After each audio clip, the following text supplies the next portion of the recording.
कछुए और खरगोश की कहानी एक प्रसिद्ध कथा है जो हमें धैर्य और मेहनत का महत्व सिखाती है।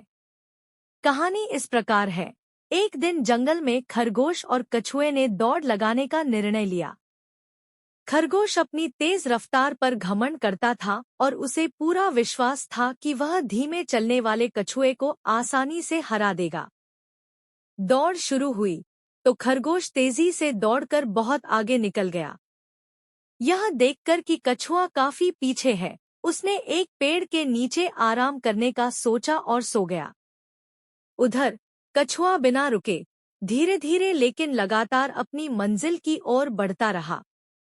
जब खरगोश जागा तो उसने देखा कि कछुआ पहले ही फिनिश लाइन पार कर चुका था और दौड़ जीत गया। खरगोश हैरान और शर्मिंदा हो गया, जबकि कछुए ने अपनी मेहनत और स्थिरता से जीत हासिल की।